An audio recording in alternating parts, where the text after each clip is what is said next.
آپ ہم سے سوال کرتے ہیں کہ ہم کس کی طرف ہیں؟ ہم ماں کی گود میں آنے والے پہلے دن کی طرح اللہ رب العزت اور محمد مصطفیٰ کی جانب تھا۔ ہم آج بھی پیغمبر کے ہیں، ہم پہلے بھی پیغمبر کے تھے، ہم مرتے ہوئے بھی نبی کے رہیں گے۔ دنیا جان لے گی کہ اگر ہم امیر ہیں تو صدیق اکبر کی طرح نبی کے غلام بنیں گے، اگر غریب ہیں تو پھر سمیہ کی طرح ابو جہل کے سامنے سینہ کھلا کے کھڑے ہو جائیں گے کہ دو ٹکڑے تو کروا لیں گے۔ پیغمبر کا نہ راستہ چھوڑیں گے، نہ نبی کا کلمہ چھوڑیں گے، نہ نبی کا قرآن چھوڑیں گے، اور ہم اپنے بچوں کو یہ سبق سکھا کے جائیں گے کہ بیٹا ہماری جائیداد کے وارث بنو نہ بنو، ہماری اولاد کی حفاظت کرو نہ کرو، ہماری عزت آبرو کے پہ پہرا دو یا نہ دو، لیکن محمد کریم کا کلمہ یہ ہم نے پہلے دن کی طرح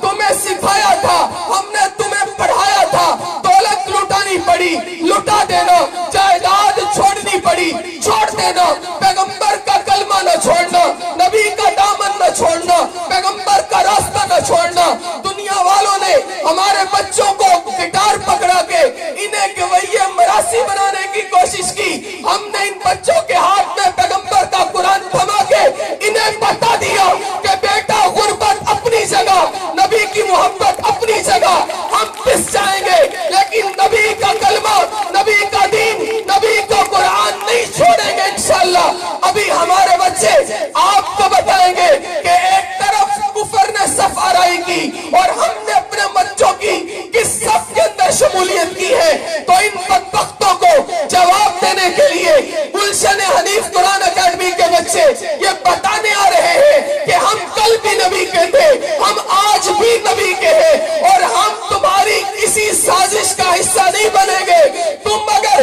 ایمان لوٹنے کے لیے کتابیں لے کے آؤ گے، ہم کتابیں لے کے آئیں گے، تم روٹی دے کے ایمان لوٹو گے، ہم روٹی دے کے ایمان بچائیں گے۔ اگر تم دوائی دے کے ایمان لوٹو گے تو ہم دوائی دے کے ایمان بچائیں گے۔ ارے تم اگر غربا بچیوں کی شادیوں کی آڑ میں اگر ہماری بیٹیوں کے ایمان کو لوٹو گے تو ہم اپنی بیٹیوں کے سروں پہ ہاتھ رکھیں گے یا چھوڑ دیں گے؟ بولو بھئی، رکھیں گے یا چھوڑ دیں گے؟ ہم ہاتھ رکھیں گے، اور رب نے چاہا ہماری کوئی بیٹی، ہمارا کوئی بیٹا نبی کی غلامی سے دور نہیں رہے گا انشاءاللہ۔